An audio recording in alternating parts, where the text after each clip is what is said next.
Welcome to the BumbleKast. I'm your host, Ian Flynn, the Bumble King, and joining me as always is my Bumble co-host, Kyle, JCRB Krause. Yes, I am here, but it's a Wednesday, or it's at least not a Monday. So that means we're here for a special episode, a special guest episode. Yeah, I guessed so. And there goes all of our ad revenue. Anyway, please welcome to the show another one of our wonderful sponsors, Nick, a.k.a. PiggyBank. Hello. Hi, everyone. Thank you for having me on the show, Ian and Kyle. You're welcome. Thank you for supporting us. Yeah, it's my pleasure. Hello, bank of pigs. Is that what it is? I don't know. Pig. I don't know. It didn't go too well for JFK, but no, that was Bay of Pigs. That was a different thing. That was a different thing, Ian. That's something else entirely. As long as you're not Piggy Bay, we're fine. Oh.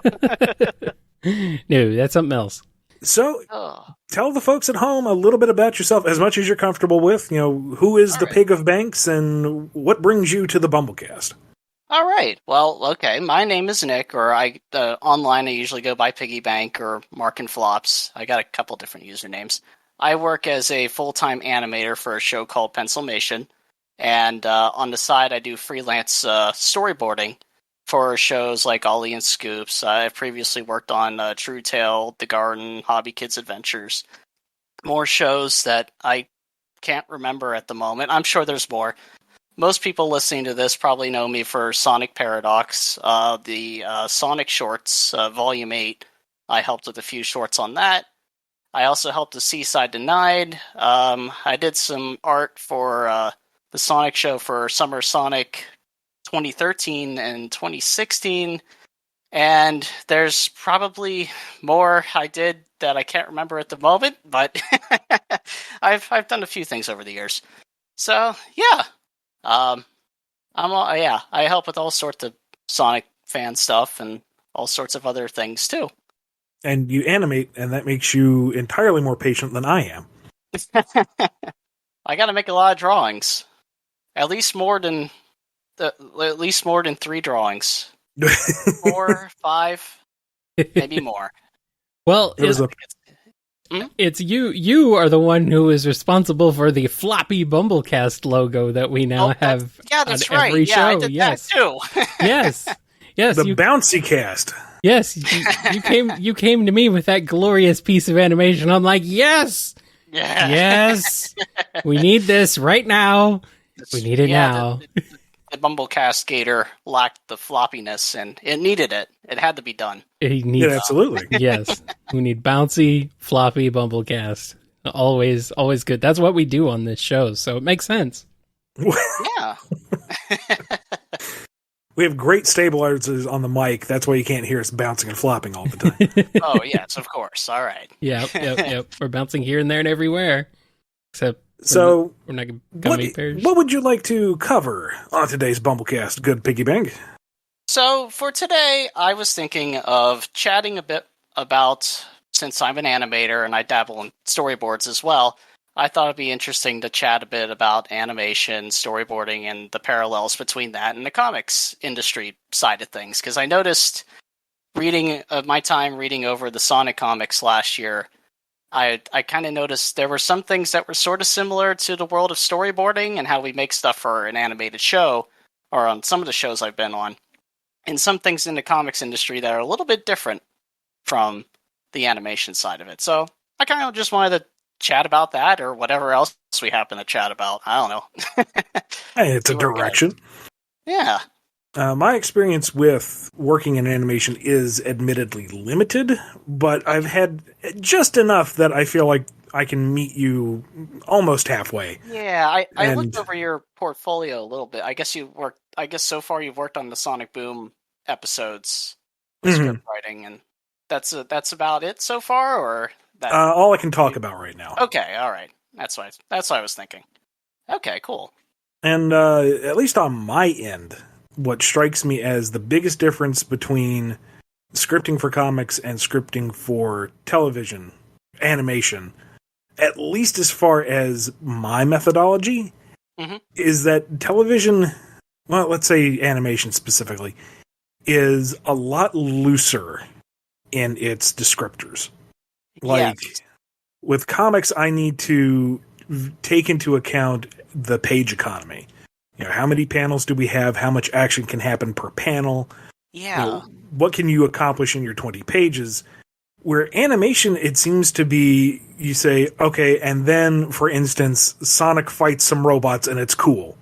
Yeah. And you leave that to the storyboarders and the directors, and where do you pick up the slack in that process? Yeah, that's the interesting thing about it, because I noticed when I briefly helped out with a Archie Sonic Online, and they gave me one of your sample scripts that you had written a while or shared online a while ago, and I was like reading over this, and it's like, this is very locked down. The page numbers, the panels, what happens in each thing. It's like in storyboarding, it's like the storyboarder kind of takes over, like, I guess, being the architect with laying out the visuals, with how like the script is very loosey goosey with like, oh, this happens here, this character says this, okay, next scene or something, or they do something cool. And in the comics, for a comic script, I was surprised it was so locked down. It was like the writer was kind of the architect instead of the storyboard artist, and I found that was really interesting. It was almost it was very different. Now, it can vary between writers, I'm sure. Yeah, I was thinking that too. I mean, some may be even more meticulous, some may be more hands-off. It just depends on the team and the project. But we've talked about this on the show in the past. Okay. I view it that my job is to alleviate as much work from the art team as I can. So if the line artist isn't sitting there trying to figure out, the action and the spacing and the staging, if they're going, okay, I know that I just need to do this, then that's however much time and brain power saved to go from there. Now, if I come up with something and the line artist is like, what is he talking about? No. Yeah. Then, it's up to them to fix it. But by and large, from the various people I've worked with, they've said that they like how I script things, so I must be doing something right. Yeah, I think so too. I was kind of wondering if like the penciler kind of works similar to a board artist, with how much creative control they had over it, if it was similar to a storyboard artist. And I guess reading over the script, I was surprised to find that I guess they sort of just kind of work with what you give them, and that sort of moves forward from there. Most of the time, there have been projects I've been on where the line artist took my script as a friendly suggestion. Okay. And did their own thing, which is, whatever. I wasn't too emotionally invested in that project, so it's like, yeah, sure, dude, whatever. I think it kind of depends on, again, the project and the team and the understanding of what's going on. Me doing something for a licensed title that I'm getting like a one-off on, I'm not going to be too beholden to it. If the editor and the art team wants to do something different, okay. Yeah. But if it's something like Drogoon, I want to be very hands-on because that's my vision. Yeah. I know pretty much what I want, and that's very different. So, got it. Okay. I think there's, at least in my experience, there's this understanding that the writer is setting things down and that the line artist is picking it up from there. So to completely overwrite the writer might be a bit of a taboo. Yeah, that would... I could think of an instance in one of the older X-Men books where the artist just absolutely disagreed with the actions and redrew it to the way they wanted it. And there was a bit of a hubbub online about that. But animation is also a much, much larger production. So yeah, I imagine you don't have a lot of interaction with the writings team? I generally, no. I usually just get a script and am told, okay, start working with this. I don't usually get to talk to the writers at all for most productions. I can't think of if I ever got the chance to do that. I think most productions I usually just am given a script and told, start boarding. Now, do you board whole episodes by yourself, or do they break it up between artists? It depends on the show. So for let me think. For Hobby Kids Adventures, each episode was about 8 minutes long. I usually boarded the whole thing myself. That was usually about, trying to think of how many panels. I think it was like 300, 400 panels for that. And for Ollie and Scoops, the episode I'm on is a two-parter. And that one's about, I think, like 18 minutes long. So that one got split up with another artist. So that one is split between two. And I take on about, again, like 8-10 minutes worth of material for that. Okay. I'm not sure what it would be for other, like, bigger studios, like Cartoon Network or I think it would vary. I can't recall if they usually have their 11-minute episodes boarded by one artist or split. But anyway, yeah, generally, the shorter episodes, I usually do those myself. And larger ones get split up. How do you break it up? How do you look at a script and say, okay, this is one panel, this is another panel, this segment can be one panel, this needs to be stretched out to 5? What is your process in good question. Deconstructing the script? Yeah. So, I think a lot of it has been instinctual. I just kind of... I try to spend a lot of time reading the script over and over again and getting a really good idea how the action is playing out. And then I start drawing it and breaking it down into having an action play out over multiple panels. The interesting thing, I guess, with comics is that you usually have to illustrate like a moment or moments in time in one drawing.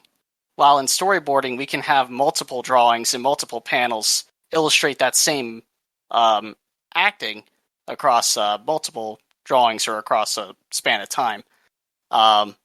So it's kind of breaking down that acting into its nuances in a way that can help the animators who will get the storyboard down the line do their job and do it effectively. If that's clear enough. Sure, I'm incredibly jealous. All right. I mean, I'm thinking of that issue where that Adam drew of Sonic fighting Neo Metal. Oh yeah, And, that's a great one. He crammed a ton of action into each panel, and it flows really well. But just imagine if you could decompress each one of those into like one or two more panels. Yeah. See it move. That would be great. Adam's just so good with that. I saw in the latest issue too. Like he had just these panels of just like the characters weren't talking. It was just acting. It was just like Sonic would just do something cool or something, and we'd hold on that, and then we go to another panel. It was really neat. I really like that sort of presentation. It's very similar to what we get to explore a lot of in storyboarding, but we don't usually get to clean up our stuff like that and make it look super nice. We're kind of scrambling to get everything down sometimes. What kind of schedule are you looking at for an average 8-minute animation? How long do you have between script and final boards are due?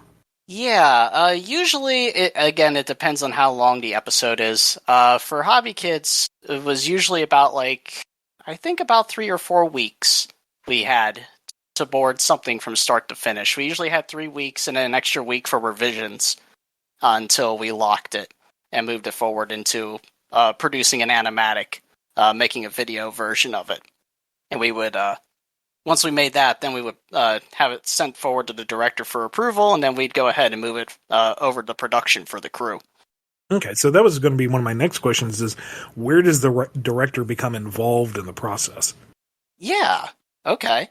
So, yeah, the director's kind of overseeing a lot of the production. It depends. Let me think. Most of the, I'm mostly thinking Hobby Kids, so that was the last time I really got involved in this, or involved in a more traditional animation schedule. For that show, wow, yeah, it's actually been a little while ago. like 2018. For that show, we had Butch Hartman be our director for it, and he usually oversaw the whole every step of production. Usually, if he'd oversee the script, he'd approve that. That would get sent forward to. I was one of the storyboard artists. I would do my boards. He'd review that, approve it. Then we'd move it forward to an animatic. He'd approve that, and then we'd move forward to the production. It's like it was a general oversight over the entire show, and that varies. But generally, the director's usually overseeing the whole shebang, the whole production pipeline. And when it comes to revisions, is it, they single out a few panels or a sequence and say, move the characters here or pace it differently, or like sometimes it'll be like, something small like, okay, move the character here or have them make this expression instead. Sometimes it'll be like, this framing could be a little better, maybe flip the shot the other way around. Or we'd have to adjust certain designs or environments or something to match what we would need down the line. All sorts of things. It can vary. And since you do animation as well, have you picked up boards from somebody else and gone, no, this is not how you should have done things? Yeah, sometimes, but I mean, it's not like I have much say over it at that point. It's like, whatever. I love that judicial, yeah. Yeah, sometimes I wish I could do something about it, but it's probably not a good idea if it's already approved. That is the extended sound of someone who wants to tell you more, but knows they can't because they'll get in trouble. Exactly. I have found a kindred spirit. All right. Oh my. Yeah, it can be a lot of fun. There's production for these shows can be very fun and interesting sometimes. Did you get any particular schooling for this, or is this just something that you kind of self-taught and then broke into the industry? More or less, if someone wants to do what you do, how do they do? Yeah. So I went to I was fortunate enough that I got the college I went to happened to have an animation course, and that helped. But generally, most of what I've done or I've learned while on the job. I think if you really wanted to get into animation, it's really just like you just gotta get into it. You just gotta start, make your own stuff, have fun with it. Live your life and take those experiences and put it into your work. And you can have a lot of fun with it. But yeah, if you want to get into animation, it could be a lot of fun. You just kind of got to get started with it, find a project, get involved in a collab, like one of those reanimated collabs, or even like a group project like what we used to do for or what we still do for Sonic Paradox a lot. Just get your feet wet, get in there, make stuff, have fun. Yeah, I mean, like I use the main software I use a lot is Adobe Flash, or Animate as it's known now. And I didn't take any classes for that in college. I just most of it I've learned by myself throughout the years. So I know there's like other tools like Toon Boom and Blender, which are all great. But yeah, use what works best for you. I'm kind of rambling, but I know Blender is more for 3D animation. Yeah, generally. They recently introduced they overhauled their grease pencil feature in it, so it's now like a full 2D animation suite. Oh wow, okay. Really? That I did not know. It's seriously impressive. There's some really cool stuff you can do with it. Yeah. You can use all the same 3D features that Blender has, so you can have like a 2D character running in a 3D environment. There's some really cool stuff you can do. Oh, wow. Nice. Yeah. Yeah, and I haven't learned enough about it, but yeah. Well, that's my understanding of Blender, is that learning it is a bit of a bear, but once you have a handle on it, you've unlocked the universe. Exactly. Yeah, that's pretty much what I hear from those who master Blender. It's like, yeah, I hear the same thing for Toon Boom too, another animation suite. It's like once you learn either one of those, you pretty much you can do anything. My favorite part about Blender is being, free. That's a great thing about Blender. Yep. Yeah. So that means anybody can just download it and hop in and try you can just learn start it now.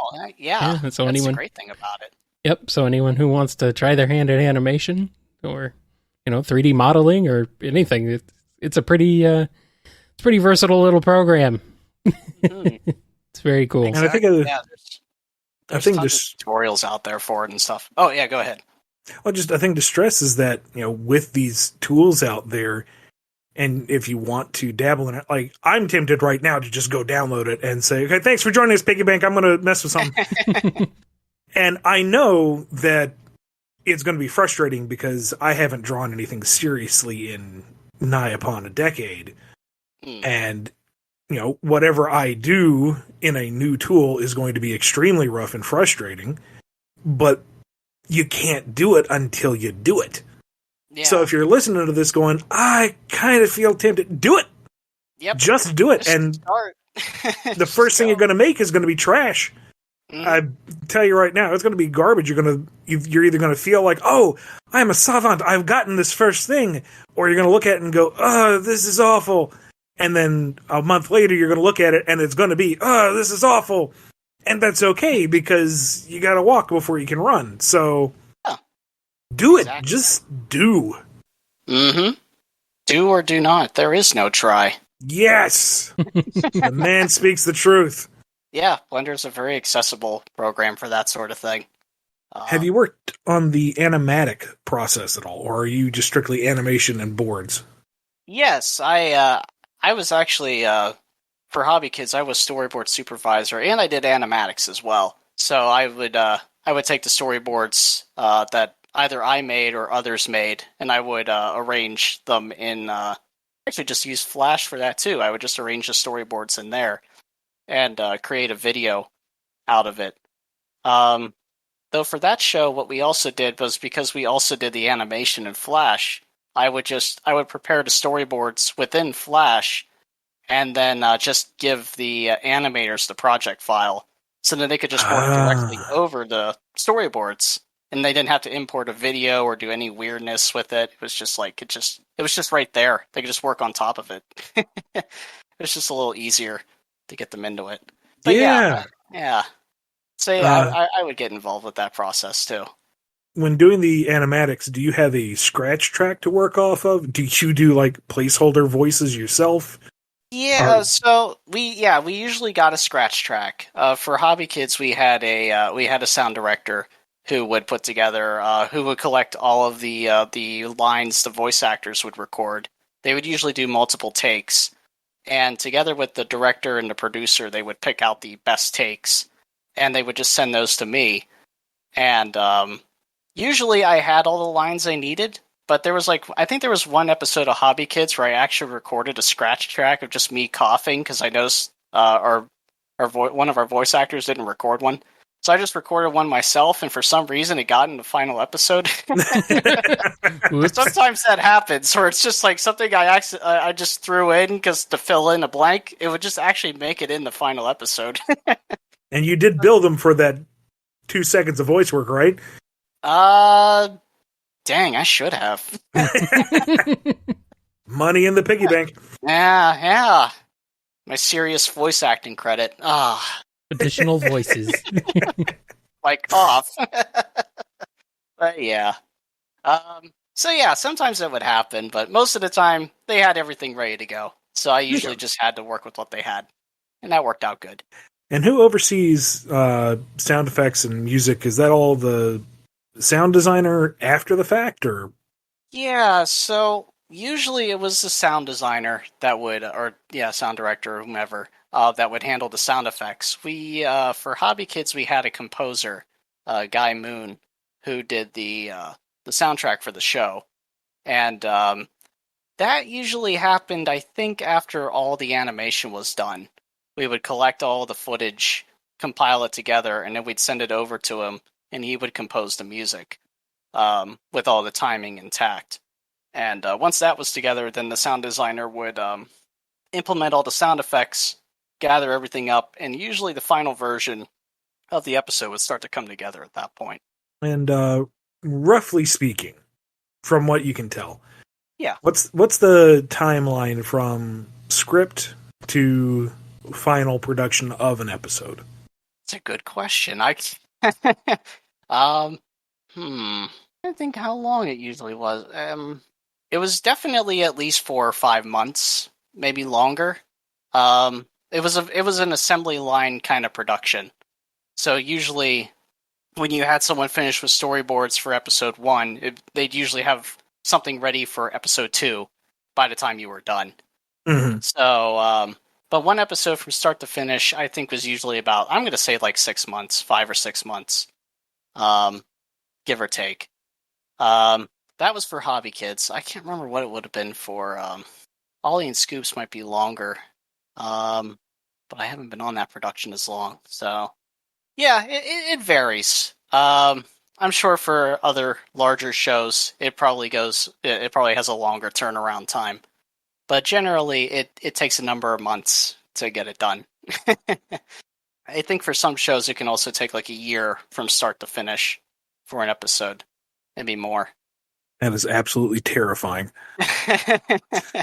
Well, you try not to think about it for too long, and then you don't have to worry about it. I mean, I thought it was kind of long. The comics are like maybe a 2 to 3 month process. Oh man, wow, that's a lot faster. Well, I mean, you got one line artist, one colorist, one letterer usually. Okay. Oh wow, yeah. The inking process is kind of in flux and phasing out because with most artists moving to digital, you don't really have to have someone go over and refine your lines. Yeah, or they can do it themselves. I was kind of wondering about that too, because working digital, I usually just do my cleanup myself. I was kind of surprised that I wasn't really sure if the inking thing was sticking around or how that all worked. I mean, there are digital inkers, to be sure, but I don't know, the traditional inking format seems to be dying out, and on the one hand, it makes sense, because otherwise you have to have the penciler mail the pages physically to the inker. So in addition to production time, you have to take mail into account. Oh, yeah, okay. And then that has to be scanned in or sent to the colorist. Mm-hmm. And there's a lot of logistics to it, and a lot of room for things to go bad. That's if you're working physically with paper and pencil, right? Right. Okay. But, and I know if you have the tool set on your computer, you can replicate a lot of the inking effects that you do by pen and brush, but it's a discipline that I feel like isn't necessarily taught as much. It's something that you have to go out and seek for yourself. Yeah. And that's the I've seen what a old school traditional inking job can do to a page, and it's quite impressive. So I feel a little bad that the art form is kind of dying off, but I also understand why progress marches on. Mm-hmm. Yeah, I mean, I feel the same way with like traditional animation, paper and pencil, which also kind of feels like it's dying off, but it's still. I understand why it is, or why people are kind of moving on, but it's still a perfectly valid way to animate stuff too. I kind of know some parallels with that and inking as well. Just seems like time's marching on in a way, I guess. I don't think either of those things will ever necessarily go away fully, but they will definitely be a more specialized thing for, like, you want something done traditionally, you have a very limited pool of people to pick from. So I think that would be what would happen going forward, but I don't think it'll die completely. Yeah, I don't think it will either. I'm sure there will always be avenues to be able to continue that in one way or another. Yeah. Well, Ian, do you have any more questions for the Bank of Pigs? I feel fairly satiated. It's okay. Very straightforward and clear. It's like, okay, I understand the entire animation industry now. Thank you. Wow. I'm glad I could help. Yeah, I don't really have anything else to ask at the moment. I I'm just happy we filled up the half hour. I wasn't sure if I'd be able to. This is like the first guest spot I've done in like almost a decade. The last one I did, I think, was in like 2011 for like a webcomic I used to run for, I think Saberspark wanted to interview me or something. It was like, that was the last one I did. And I thought, oh man, I'm probably going to get many more interviews like this. This must be what all the artists run into. And now it's like 10 years later, here's my next one. And I had to pay for it. Well, here's the thing, though. Here's what I did not realize, and I'm kind of wondering just how many of professionals we have in the BumbleKast family. I mean, yeah, I did not realize just how deep your credits ran, and that you actually you're a professional animator. You've worked on major shows. You're a professional. And I'm just wondering how many other professional people are lurking in our midst that we don't even know about. I'm curious now. If you're out there, get in contact with us. We'd love to talk with you. That would be cool. Yeah, man, it's kind of wild, actually. I never really thought I had this many credits just a few years ago, but yeah, it's been a wild few years. Yeah, I'm sure there may be more professionals hiding here in our midst. Yes. Among us. And it's funny too, because everyone that we've spoken to in the chat, or like you just now, it's like, oh yeah, here's my incredibly impressive resume. I'm not meaning to flex on you, but here it is. And I'm like, wow, okay, what are you doing on my show? I should be on yours. Yeah. I think that's pretty awesome. I'm super curious. Is so bloody humble about it. It's like, it's not that impressive. It's like, dude, I'm sitting here wrapped. Tell me more. I just try not to let it get to my head. That's all. Try not to go insane with power or anything. Especially once you fully unlock Blender, because then, Oh, yeah. Then you become a god. The animation industry is not prepared. They're not ready. Nope. Well, kind of along that line, have you seen some of the stuff they're talking about with Unreal 5? You know what? I haven't. I've heard of it, but I haven't looked into it yet. I'm sure it's some crazy stuff.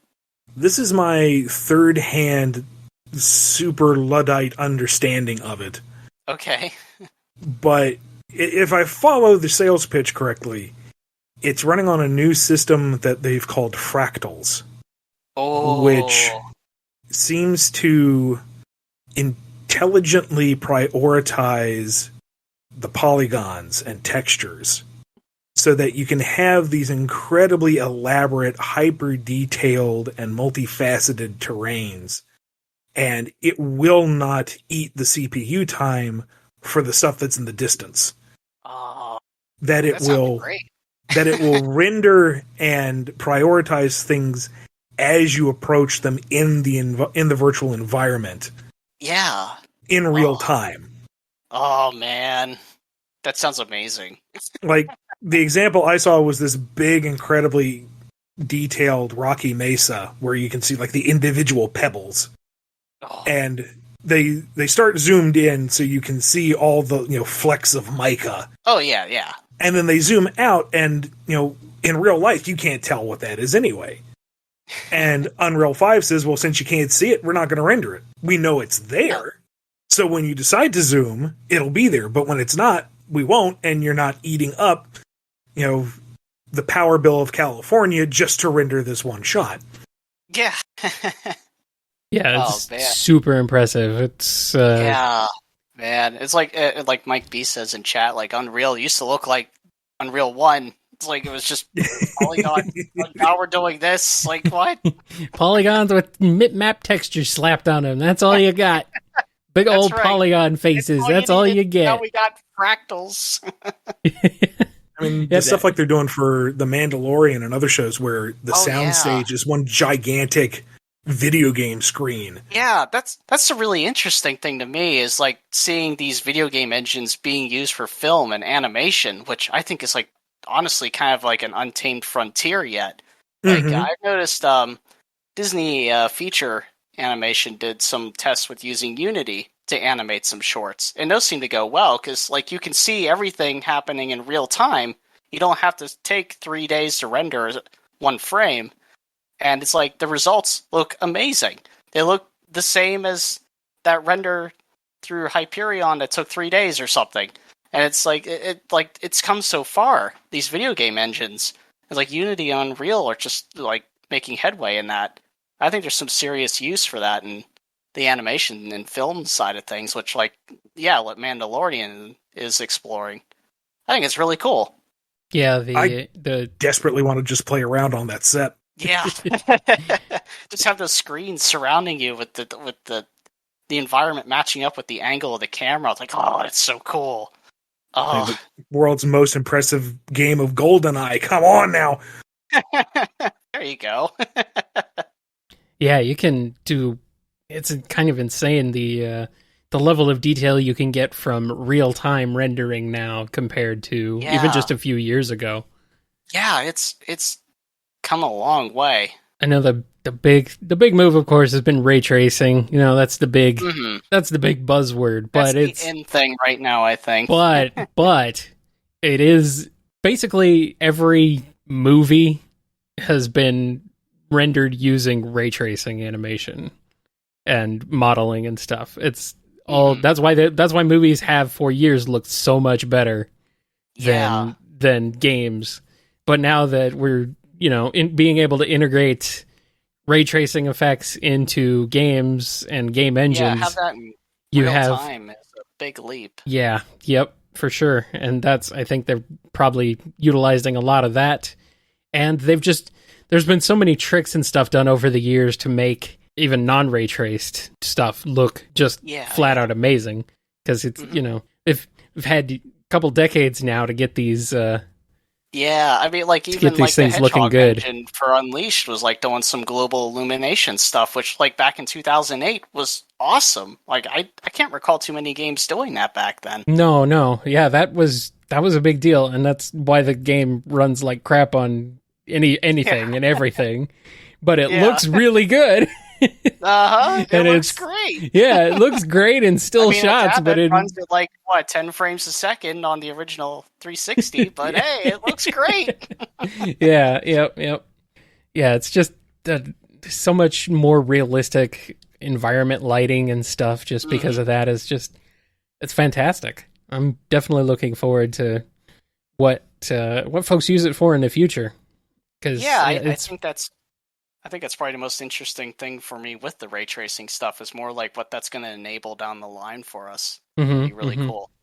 Yeah, as far as real-time rendering for just animation projects, that sounds awesome. Yeah, I think that could be a serious game changer for stuff. More companies are like toying with doing CG animated shows. And it feels like that kind of tech could go a long way with making those shows kind of catch up with what film and all that and games can do. Right, yeah. Yeah, it's made it more accessible too, so smaller productions can still do some really incredible stuff with it. Yeah, exactly. I like that a lot. Same. We're finally going to get our final season of Reboot, and it's going to look so much better than the original. It won't sync up right. It'll all be wrong. No, what's wrong? Why does it look... It looks too good. Why is Bob made of more than 4 polygons? This isn't authentic. Too many textures. It's done in Lightwave and Bryce 3D. What is this doing here? Too many textures. Give me my video toaster. I need my Amiga. Break that out, thank you. Yeah, there you go. Cylinders and orbs. Give them back. I need my yellow text lower thirds. Thank you, please. I need them all. Well, before we wrap it up, is there anything that you're working on that you can talk about? Any projects that you are personally putting together? Anything you want to plug? I'll go ahead and just plug my social media stuff for now, because I don't think I really have any. I've been mostly just doing freelance lately, so I haven't had any personal projects quite yet. But I'll plug my social media stuff, because if I am working on something, you can find it there. So, go ahead. If you want to check out my stuff, feel free to stop by my Twitter at Mark and Flops. That's Mark and Flops with a capital F. And my Tumblr is also Mark and Flops, and my dead YouTube channel is also Mark and Flops. So yeah, look for Mark and Flops. You'll find it. And I'm also over on Newgrounds under PiggyBank 1-2. So head to any of those pages, and you'll find what I'm up to, what I'm working on. Most excellent. All sorts of fun things. Awesome. I'm guessing you're working on some secret projects. Maybe you can't disclose yet. I have a note. You have a note. I don't think there's any. You got your I'm own. Working on more. Let me think. I'm working on Ollie and Scoops, and I'm helping out on Shrek 2 Retold, which is like a totally refilmed, reanimated version of Shrek 2. I beg your pardon? Okay. Yeah, it's a sequel to Shrek Retold, which was also a complete reanimated version of the first Shrek film. Is that out? Yeah, that came out in, I think, 2019? How did I never hear about this? Yeah, it was, yeah. I got like a bunch of news features or something. It was apparently really good. But I got brought in for the second one. I mean, they're not changing anything, right? Because Shrek 2 is like one of the most perfect movies ever made. No. They're just so far what everyone's done is they're keeping all the scenes the same. They're just reanimating them. It's like every artist, like a reanimated collab, I guess you could say. You are allowed to do this then. Yes, I permit it. Yeah. So all the animation is redone. All the voice lines have been redubbed with guest voice actors. Like, there's some seriously cool voice actors for the shot I'm working on right now that I don't know if I want to give them away yet, but seriously talented people. They're redoing the music. It's really cool. I won't spoil it, but it's a really cool project. But yeah, there's that. There's Ollie and Scoops. I'm trying to think of what else I'm working on. But and there's probably more projects I'm working on that I can't remember at the moment, but I'm sure they're also really cool, and I'm sure they'll also come around the corner eventually. And folks will be able to find that out because they're going to follow you on all the social media channels you just listed. That's right. As they should. Yeah. Yes. Awesome. All right. I think that's going to do it. This edition of the BumbleKast. Thank you so much for joining us, for supporting us, and just being cool, because, man, that was a info-heavy but easily digestible episode. Yes, very nice. Thank you for having me on here today, and I'm happy that was very informative, and that we all learned a lot. Oh yeah, get out there, freaking awesome. Go follow all of PiggyBank's channels, and we will see you later for more BumbleKast, not more MumbleKast. What the world? No, Ian, this is this is MumbleKast. If you listen to this show, it's definitely the MumbleKast. Welcome to the MumbleKast. The BumbleKast. What? Am I gonna go plant my azaleas?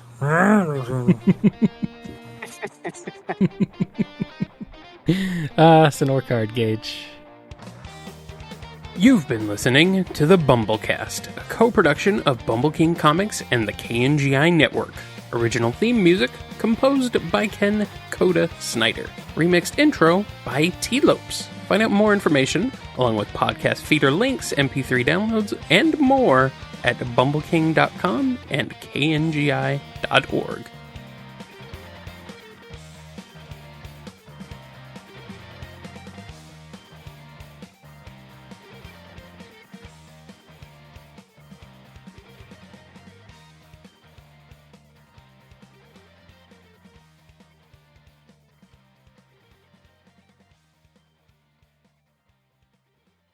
I can pretend like I know what I'm talking about, so this is great. And I can just lean back and enjoy the conversation. Oh, well, maybe we can drag you into it too, Kyle. Who knows? Maybe. You know, we've been talking a while. Kyle, what do you think? I don't. All right. Anyway, Nick. I never think. Why would I start now? Aw. Man, living the dream, Kyle. Living the dream. No, the problem is I do. Yeah, my problem is I think too much about stupid stuff that doesn't matter.